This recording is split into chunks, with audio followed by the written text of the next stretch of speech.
Imagine walking into a store in Russia today. You think you recognize your favorite brands, but something seems off.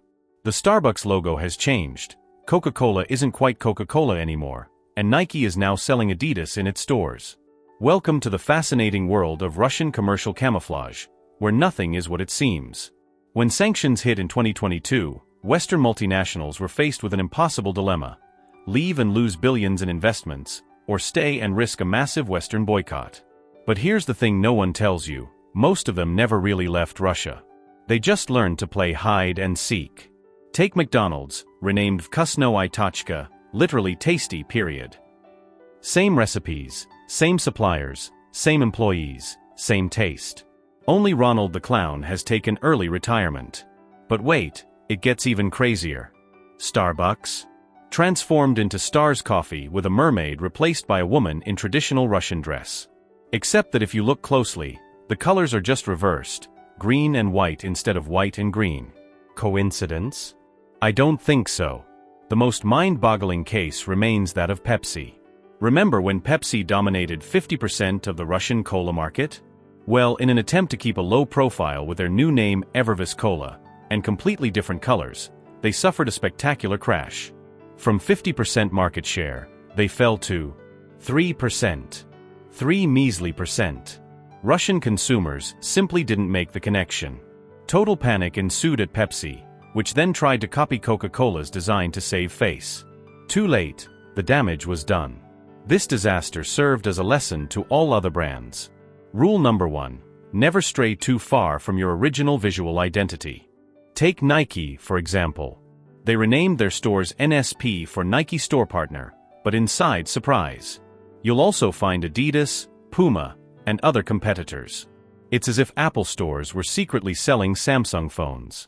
Brilliant strategy. If they ever get accused, they can say, "Us? No, we sell everything now, we're not really Nike anymore." The French are not to be outdone in this game of cat and mouse. Sephora has become Isle de Beauté, a name that already existed in Russia and had belonged to LVMH for years. Bonduelle? They just changed their Latin logo to Cyrillic. L'Occitane did the same. A very simple but effective technique. But the most ingenious are the Germans with their Henkel products. Persil, Taft, F.A., all converted to Cyrillic since 2022, but exactly the same products on European and Russian shelves. Dr. Oetker has become Dr. Baker's, and the famous Jacobs Monarch range has simply removed Jacobs from its packaging. All that remains is Monarch. Clever, isn't it? Nestle has taken creativity even further. Their extreme cones have become supreme, just swapping one superlative for another. But the overall winner is Nesquik, which has been transformed into Hrutka, the crispy duck. Gone is the legendary rabbit, Hello Funny Duck. In French, it would be something like croquenard. Russian children apparently love it. The most fascinating phenomenon remains that of companies pretending to condemn the war while continuing their activities. Wargaming, the publisher of World of Tanks, has split its company in two, one branch for the West, which makes donations to Ukraine, and another for Russia, which continues to thrive.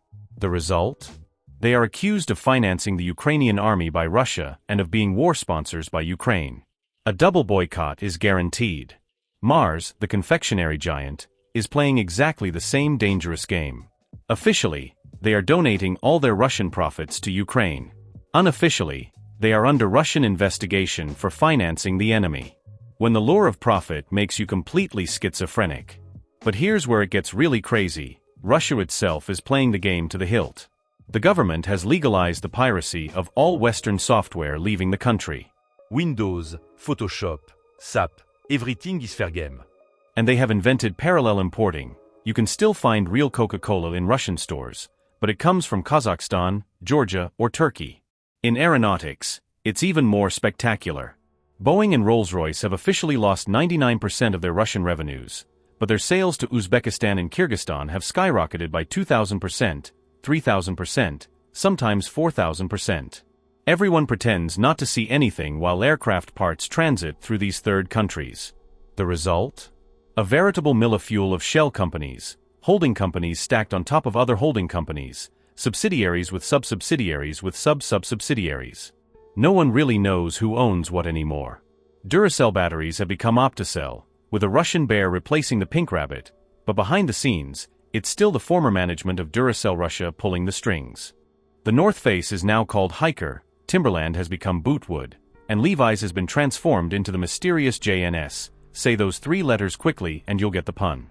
On the outside, new names and new logos. Inside the stores, the real brands with their real labels. The South Koreans win the prize for hypocrisy with Hyundai Kia. Officially gone, they now sell under the Solaris brand. Except that once you're in the car, all the Kia logos jump out at you. A tried and tested technique, new bodywork, same engine. What does this gigantic masquerade teach us? That when it comes to money, all principles go out the window.